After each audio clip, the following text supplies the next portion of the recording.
রাত ৩টা বাজে। ঢাকা এয়ারপোর্টের সবচেয়ে অন্ধকার করিডোরে আপনি একা দাঁড়িয়ে আছেন। হাতে একটা ঝাড়ু, পিঠে ঘাম। মনে একটাই প্রশ্ন, আজকের চালানটা যদি ধরা পড়ে তাহলে কি আর বেরোতে পারবো? আপনার জুতার ভেতরে এই মুহূর্তে লুকোনো আছে প্রায় ২.৫ কোটি টাকার সোনা। কাস্টমস অফিসার মাত্র ২০ ফুট দূরে। এবং সবচেয়ে ভয়ের কথা, এটা প্রথমবার নয়, এটা আপনার ১০০তম রাত। লেভেল 1 ঝাড়ুদার। এখান থেকেই সব শুরু।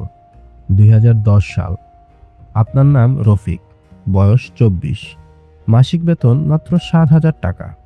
বাড়িতে অসুস্থ মা, ছোট ভাই স্কুলে পড়ে, আর আপনি হজরত শাহজালাল আন্তর্জাতিক বিমানবন্দরের ৩য় টার্মিনালের ক্লিনার। প্রতিদিন আপনি দেখেন বিজনেস ক্লাসের যাত্রীরা ব্যাগ থেকে এমনভাবে ক্যাশ বের করে যেন নোট না, টিস্যু পেপার। আপনি মেজে মোছেন আর ভাবেন। একদিন একজন সিনিয়র ক্লিনার করিম ভাই আপনার কাঁধে হাত রাখে। এই কাঁধে থাকলে কিচ্ছু হবে না রে রফিক, আমার সাথে আয়। আপনি জিজ্ঞেস করেন কিসের কাজ? করিম ভাই শুধু হাসেন। সেই হাসিটা ঠান্ডা, অনেকটা সাপের মতো। করিম ভাইয়ের সেই হাসির মানে আপনি তখন বোঝেননি। আপনি কি জানতেন ওই হাসির আড়ালে আপনার জন্য একটি কফিন তৈরি করা হচ্ছে? নাকি আপনি তখন শুধু ১,০০০ টাকার স্বপ্নে বিভোর ছিলেন? লেভেল 2 প্রথম চালান। করিম ভাই আপনাকে একটি প্যাকেট দেন, ছোট্ট, ঠান্ডা, ভারী। শুধু এটা টয়লেটের ৩য় স্টলে রেখে আসবি, কেউ নিয়ে যাবে। এতে কি আছে আপনি জিজ্ঞেস করেন। প্রশ্ন করিস না, শুধু কাজ কর। সেই রাতে আপনি প্যাকেটটা রেখে আসেন। পরদিন সকালে খামে ৫,০০০ টাকা। ৫,০০০ এক রাতে। আপনার ১ সপ্তাহের বেতনের চেয়েও বেশি। আপনি ভাবেন এটাই একবারই, কিন্তু টাকার গন্ধ একবার নাকে লাগলে আর যায় না। টাকা পকেটে নেওয়ার পর আপনার শরীর একবারও কেঁপে ওঠেনি, কারণ আপনি জানতেন না পরবর্তী ধাপে আপনার জন্য যে প্যাকেটটা অপেক্ষা করছে সেটার দাম আপনার জীবনের চেয়েও বেশি। লেভেল 3 সোনার শিকল। সেই প্যাকেটে ছিল সোনা, কাঁচা সোনার বিস্কুট, দুবাই থেকে আনা। বাংলাদেশের সোনার উপর আমদানি শুল্ক প্রায় ২৫ থেকে ৩০%। কেউ যদি ৫০ কোটি টাকার সোনা এনে সেই শুল্ক ফাঁকি দেয়, সে ১ লাফে প্রায় ১৫ কোটি টাকা বাঁচিয়ে নেয়। এটাই স্মাগলিংয়ের গণিত, নিষ্ঠুর, নির্ভুল। করিম ভাই আপনাকে এবার পুরো নেটওয়ার্কটা বোঝা। বিদেশের সাপ্লায়ার সোনা কেনে, মাঝখানে মিউল শরীরে বা লাগেজে করে বহন করে। এয়ারপোর্টে ইনসাইডার, সেটা আপনি। বাইরে রিসিভার, সোনা কিনে নেয়। আর সবার উপরে একজন কিং, যাকে কেউ চেনে না, যার নাম কেউ জানে না। আপনি জিজ্ঞেস করেন কিং কে? করিম ভাই সিগারেটে টান দেন। সেটা জানার দরকার নেই, জানলেই বিপদ। আপনার মনে হয়েছিল আপনি সোনার শিকল দিয়ে ভাগ্য বদলাচ্ছেন, কিন্তু আসলে আপনি ভাগ্য দিয়ে সোনার শিকল কিনেছিলেন। যে লোকটাকে কেউ চেনে না, অথচ যার এক ইশারায় পুরো এয়ারপোর্ট থরথর করে কাঁপে। সে কি আসলেই কোনো রক্তমাংসের মানুষ, নাকি আপনার চেনা খুব কাছের কেউ? সত্যি জানলে আপনি হয়তো পালানোর কথা ভাবতেন। লেভেল 4 পদোন্নতি। ৬ মাস পর আপনি আর ক্লিনার না, আপনি এখন কোঅর্ডিনেটর।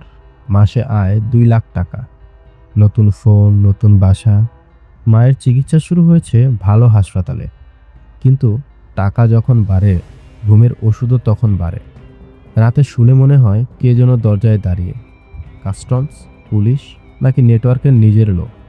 কারণ এই নেটওয়ার্কের একটাই নিয়ম, যে বেশি জানে সে বিপজ্জনক। একদিন রাত ২টায় ফোন আসে, অপরিচিত নাম্বার। রফিক ভাই, করিম ভাই তো ধরা পড়েছে, আপনি এখনই সরে যান। লাইন কেটে যায়। ফোনটা রাখার পর আপনি চারপাশে তাকান। করিডোরের ছায়াগুলো কি আপনার দিকে এগিয়ে আসছে? করিম ভাই ধরা পড়েছে। এখন প্রশ্ন হলো, আপনি কি নেটওয়ার্কের সম্পদ, নাকি জাস্ট একটা জ্যান্ত প্রমাণ যা মুছে ফেলা দরকার? লেভেল 5 বিশ্বাসঘাতকতার ব্যাকরণ। করিম ভাই গ্রেফতার হয়েছে, কিন্তু পুলিশ তার কাছে কিছুই পায়নি, কারণ করিম ভাই চুপ। এই নেটওয়ার্কে চুপ থাকার একটাই মানে, আপনি পরীক্ষিত। আর কথা বললে ৩ সপ্তাহ পর করিম ভাই জামিনে বেরিয়ে আসে, কিন্তু তার চোখের আলো চলে গেছে। আপনি জিজ্ঞেস করেন কে ধরিয়ে দিল আপনাকে? তিনি বলেন নেটওয়ার্কের ভেতর থেকেই কেউ, উপরের নির্দেশ। কেন? কারণ সে অনেক বেশি জেনে গিয়েছিল। ওরা টেস্ট করেছিল সে মুখ খোলে কিনা। আপনার বুকের ভেতরে একটা ঠান্ডা স্রোত বয়ে যায়। তাহলে আমিও কি একদিন টেস্টে পড়ব? পরবর্তী ধাপে নেটওয়ার্ক আপনাকে এমন একটি কাজ দেবে যেটা করতে আপনার হাত কাঁপবে। নিজের বিবেক আর ক্ষমতার মধ্যে আপনি কাকে বেছে নেবেন? উত্তরটা আপনার ঘুম কেড়ে নেওয়ার জন্য যথেষ্ট। লেভেল 6, লাল রেখা। নেটওয়ার্ক এখন আর শুধু এয়ারপোর্টে সীমাবদ্ধ নয়। সমুদ্রপথ, স্থল সীমান্ত, ডিপ্লোম্যাটিক ব্যাগ। আপনি এখন জানেন কিভাবে সোনা আসে মিয়ানমার থেকে নৌকায়, কিভাবে একটা সাধারণ ট্রলার রাতের অন্ধকারে বেনাপোল পার হয়। আর সবচেয়ে বড় তথ্য, নেটওয়ার্কে কিছু চালান যায় কূটনৈতিক থলেতে, যেটা কাস্টমস স্পর্শ করতে পারে না। আন্তর্জাতিক আইনে আপনি বুঝতে পারেন এই নেটওয়ার্কের শিকড় অনেক গভীরে। শুধু ব্যবসায়ী না, কিছু মুখ আপনি চেনেন, টেলিভিশনে দেখেছেন। সংসদ থেকে শুরু করে বন্দর, সব কোথাও না কোথাও একই সাথে সংযুক্ত। কূটনৈতিক ব্যাগের ভিতরে যা ছিল সেটা শুধু সোনা ছিল না, সেটা ছিল একটা আগ্নেয়গিরি।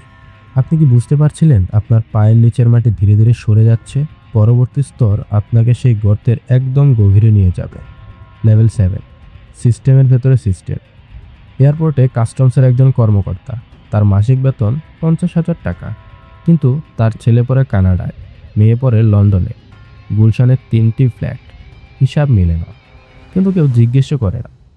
নেটওয়ার্কে ফিক্সড প্লেয়ার বলে একটা পদ আছে। এরা সরকারি কর্মকর্তা, প্রতিটি চালানে নির্দিষ্ট একটা ভাগ পান। স্ক্যানার মেশিন হঠাৎ নষ্ট হয়ে যায়, সিসিটিভি রেকর্ড করে না, কাগজপত্রে ভুল থেকে যায়। এটা দুর্নীতি না, এটা একটা অর্থনীতি, সমান্তরাল, অদৃশ্য কিন্তু সচল। বাংলাদেশ ফাইন্যান্সিয়াল ইন্টেলিজেন্স ইউনিটের হিসাব বলে প্রতি বছর কমপক্ষে 500 থেকে 700 কোটি টাকার সোনা অবৈধভাবে দেশে আসে। এটা শুধু একটা নেটওয়ার্কের কাজ না, এটা অনেক নেটওয়ার্কের, অনেক মানুষের। আপনি দেখলেন সিস্টেম কিভাবে কাজ করে, কিন্তু আপনি কি জানতেন এই সিস্টেম যখন ভাঙতে শুরু করে তখন শব্দ হয় না? আপনি কি প্রস্তুত পরবর্তী ধাক্কার জন্য, যা আপনার নিজের পরিচয়টাই মুছে দেবে? লেভেল 8, রাজা ও মোহরা। আপনি এতদিন বুঝে গেছেন এই নেটওয়ার্কে আপনি মোহরা। আপনাকে ব্যবহার করা হচ্ছে সামনে থেকে ঝুঁকি নেওয়ার জন্য। কিং কখনো সামনে আসে না, কিং শুধু নির্দেশ দেয়, আর মোহরারা এগিয়ে যায়। কিছু মোহরা ধরা পড়ে, কিছু মোহরা হারিয়ে যায়। একদিন আপনি সিদ্ধান্ত নেন কিংয়ের কাছে পৌঁছাতে হবে, কারণ আপনি বুঝে গেছেন মোহরা হয়ে বাঁচা যায় না। হয় আপনাকে রাজা হতে হবে, নয়তো বোর্ড থেকে সরে যেতে হবে। কিন্তু এই খেলা থেকে কি সত্যিই বেরিয়ে যাওয়া যায়? আপনি ঠিক করলেন আপনি আর মোহরা থাকবেন না, আপনি রাজা হবেন। কিন্তু রাজার বসার জায়গাটা সবসময় ধারালো তলোয়ারের উপর থাকে। আপনি কি সেই ব্যথার জন্য প্রস্তুত ছিলেন? লেভেল 9, কিংয়ের মুখোশ। রাত 11টা, আপনার ফোনে একটা ভিডিও আসে, নিউজ চ্যানেলের ব্রেকিং নিউজ। বিমানবন্দরে বিশাল স্বর্ণ চোরাচালান চক্র উদ্ঘাটন, মূল হোতা গ্রেফতার। স্ক্রিনে যার ছবি ভাসছে, আপনি তাকে চেনেন, ব্যবসায়ী হিসেবে নয়, দানশীল মানুষ হিসেবে। মসজিদ মন্দির বানিয়েছেন, অনেক এতিমখানা চালান, পত্রিকায় তার বিজ্ঞাপন ছাপা হয়, ইনি কিং। কিন্তু বড় ধাক্কাটা তখনও আসেনি। নিউজের পরের যে নামটা আসে সেটা আপনার নিজের। লেভেল 10, হিসাবের রাত। টেলিভিশনে যখন নিজের ছবিটা দেখলেন, বুঝলেন এই দুনিয়া আপনাকে আর চেনে না, চেনে শুধু আপনার অপরাধকে। এই গল্পে কোনো সুখের শেষ নেই, কারণ এই গল্প সত্যি। বাংলাদেশ কাস্টমসের রেকর্ডে এমন অনেক অসংখ্য রফিক আছে, যারা এয়ারপোর্টের ক্লিনার ছিল, যারা একটা ছোট্ট প্যাকেট বহন করেছিল, যাদের জীবন বদলে গিয়েছিল এবং তারপর ভেঙে পড়েছিল।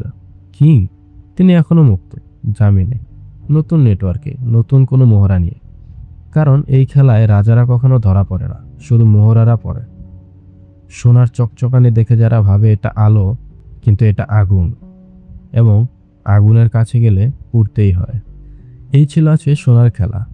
আপনি যদি জানতে চান বাংলাদেশের আর কোন নেটওয়ার্ক এভাবে কাজ করে, কমেন্টে লিখুন, সাবস্ক্রাইব করুন, কারণ পরের গল্প আরও অন্ধকার।